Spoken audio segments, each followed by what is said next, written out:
sakto umulan. At ilang days na ba itong si fig tree na to sa Bali, hindi ko siya, aalisin, kakalimutan ko alisin yung plastic, lumakas kasi yung ulan. Bali, first time ko siyang didiligan or papaulanan. Dapat kasi mamaya ko pa siya ilalabas. Sakto umulan naman ngayon. So, pinaulanan ko na kasi didiligan ko rin siya ng Miracle Grow eh. At kaya pala na-discover ko ang Miracle Grow kasi sa pinakauna kong fig tree noong 2019. So, ayan, sakto para maano rin siya, malinis din yung dahon. Alisin ko lang yung red na plastic. So, ayan ang ating garden. Inalis ko na pala yung ano dito, yung stepping stones para mas wala lang, for a change lang ulit. And plano ko sanang i-block to, but bahala na. Lumakas yung ulan, hindi ko hindi ko matagal ng plastic. Anyway, basta naman hindi may stock in tubig. So, ang plano ko dyan sa fig tree na nasa loob, dahil nakailang fig tree na ako sa loob, yung unang-una ko ay naglagas 2019 pa yon. So, natutunan ko na pag didiligan ko sila, kahit ganyan kalaki, nilalabas ko. And, yun siguro, kasi maswerte kami, maliit lang bahay namin. So, kaya kong maglabas-labas. Ay, lakas ng ulan. So, kailangan, kung sa loob naman yung fig tree nyo, maganda yung drainage ng pot. And, magaan lang yung soil. Usually, yung iba nilalagay nila, mas maraming ipa. Para hindi mababad sa wet masyado yung roots. Kasi naglalagas talaga yan. Ayan, yehey! Nahugasan yung lahat ng dahon. Hindi ko pa kasi nalinis. Mamayang gabi ko na lang siya ini-Miracle Grow. Ayan.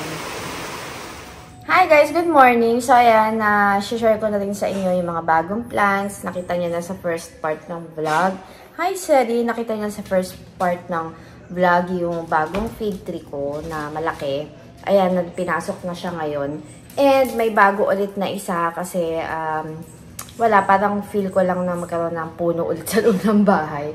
And yun nga, share ko rin yung parang medyo bagong project na naisip ko sa aming likod ng bahay. Yan. And pasensya na, natagal ko na ulit hindi nakapag-vlog, sobrang busy. So, ayan guys, ito yung area na na-vlog ko before, na nilagyan ko ng shelf and mga trailing plants. So, ang plano ko ngayon ay ayusin sila na parang mini version ng sa labas. Pero naisip ko kung papapaintan muna yung background kasi sa 7 years namin dito, almost 7 years or 6 years, ganon. Nakakalimutan ko na ilang taon na kami dito. Hindi pa na-repaintan yan. And nililinis naman pero siguro sa tagal, syempre, ganyan na yan siya. So, ayan, naging sampayan na yung ano. Wala na kasi dito yung isang yuka ko. Nabenta ko yung 3 heads. So, dyan ko nilalagay yung bimpo minsan na pampunas-punas. And eto yung galing sa dining namin na yuka. Inalis ko na kasi may bago na ulit na fig tree doon. Ipapakita ko mamaya. And eto talaga yung parang labahan namin. Di parang labahan talaga. Although hindi ako naglalaba. Meron kaming tagalaba. And ito yung aming washing machine. Ganun. Ito basurahan. Ayun yung na overwatering na ang tawag dito na bugi. Nandun sa labas yan. Pero iaano ko na lang siya. Ewan ko kung ma-revive pa. And mga timba-timba ko ano-ano. So, plano ko nga ayusin dito. Kasi pa nagluluto ako, dito rin kasi yung lutoan namin sa side na to. So, hindi ko alam. Dati gusto ko lagyan ng mural dyan na wallpaper. Pero naisip ko, dahil nga lalagyan ko na siya ng mga plants, parang maganda na plain. Para yung plant syempre mag-stand out. So, yun ang plano ko. Maglalagay ako ng ibang big pots dito.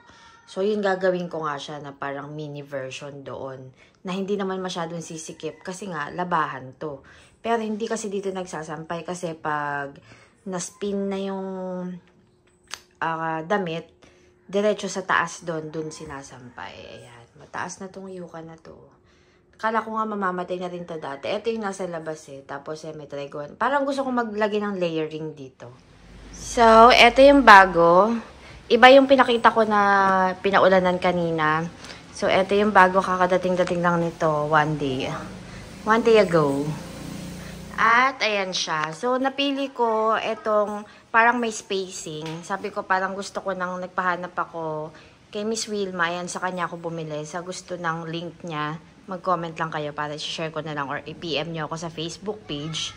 May iba na nakabili sa kanya ng medyo kapeg nitong mga fig tree na to. And nagmuran talaga ang mga fig tree ngayon. So, ito ay multi-branches ulit. And pinili ko yung meron sa baba para mas kalat and may spacing. Yan. So, ito yung bago. And may bato doon na malaki kasi ang OA ng roots nito as in, ang dami talaga parang pabalete. Balete 3 peg na siya. So, pinatong ko na muna dyan kasi in-stage ko kung anong itsura niya. Anyway, bagong dilig naman siya. Pero dapat ilalabas ko ulit dyan kasi masyado pang basa yung soil niya. Although, puro ipa naman. Kaya, okay lang. Hindi naman loam soil yung kanyang pinaglalagyan. Yan, ang ganda, diba? Medyo madilim kasi hindi ko binuksan yung spotlight dyan eh. And, eto yung isa. Eto yung pinaulanan ko sa first part ng vlog. And siya yung nandun sa sala. Yan. Nakapatong lang din yan sa cement pot para madaling alis-alisin na hindi pa na-repaint. Yan. Ito yung magandang angulo na pinili ko. Ayan, may mga leaves pa yan sa kabilang side. Yan. So, ang style na gagawin ko dyan, dahil nga po ang fig tree ay gusto sa maliwanag na location but no direct sunlight na afternoon sun kasi nga madaling masunog. So, ilalagay ko siya sa labas dito. Yan. Pero kakalabas ko lang sa kanya for 2 days. So, caring-carry yan siya dyan. And medyo maliwanag naman dyan kasi may katabing pinto yung likod. Tapos, bago ng aking wall art dito, ako lang gumawa niyan. May dumumi na nga kasi ina-stock ulit yan sila. Tapos ito, aking mga bagong zay plants or welcome plants. Naripat ko dyan. Ang gulo ng aking gamit. Sorry. Ayan. Tapos pinaint ko tong mirror na to. Ayan. Tagal ko ng mirror to. 2013 pa yung mirror na yan sa akin. Parang beige ang kanyang color. Original color. Ginawa kong black. Tapos ito, may zay plants tayo dyan. Kasi gusto ko ng mataas pa. I was thinking of iba pang plants, pero wala pa ako makita na karapat-dapat. So, ayan muna nilagay ko. Tapos, pinaintan ko to ng matte black na hindi pa tapos. May sikreto yan sa likod. Ayun, oo. Ang dumi pa nga, kitang-kita sa camera lahat ng chismis. So, medyo nag-yellow sila kasi grabe rin yung roots nito. Sobrang laki. Ito yung pinakamalaking terracotta pot ko. So, syempre, na-stress yung roots, but normal naman yan. Ito medyo imported daw to na na zay plant. Itong isang to. So medyo dark siya. Dark yung pagka niya. Pagka green. Yan. Although ito dark din eh. Pero meron pang mas light na zay plants eh. Nga lang ang dami ko na nito. Then itong aking shelf na napakataas ay ginawa kong all black. Wallpaper lang yan kasi hindi ko siya. Meron naman akong black paint na matte. Pero, pansamantagal, ginawa ko muna siyang wallpaper. Para, alam niyo na, para may choices tayo. Kasi pag once ginawa na siyang black, mahirap na siya ibalik sa white. So, ganun muna ginawa ko. Yan. O, diba?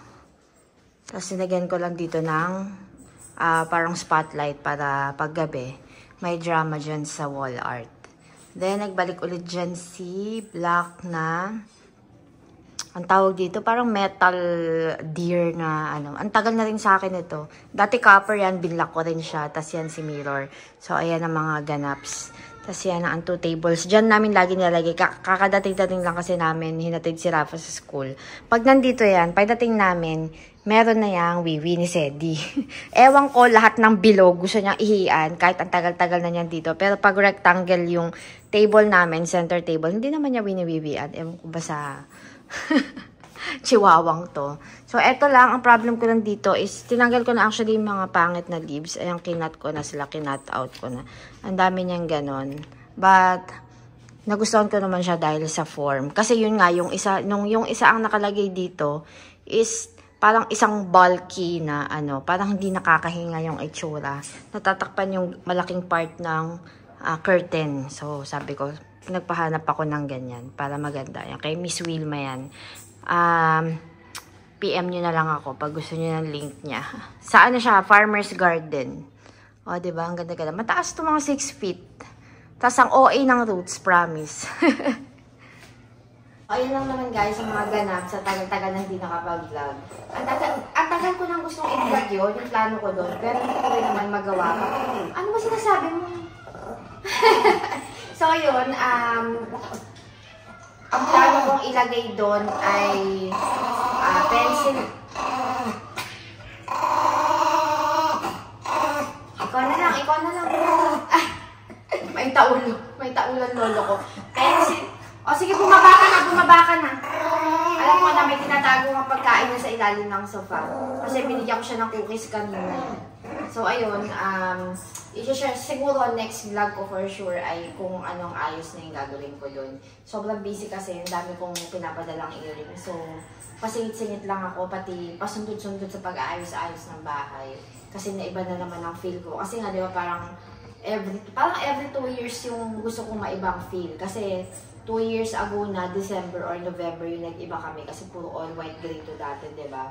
Tapos pati ito, hindi ba nga namin dati, gray to ngayon, binlock na. Ganyan. So, iba-iba na namin yung mga bagay-bagay. More on black na ako ngayon. Mas na-inlove na ako sa matte black ngayon. So yun guys, thank you so much. And sobrang bilis lang kasi ang dami ko pang gagawin. Siningit ko lang talaga. So yun, please don't forget to like or follow my Facebook page, Roma So, and Instagram account, Roma_So. Bye-bye!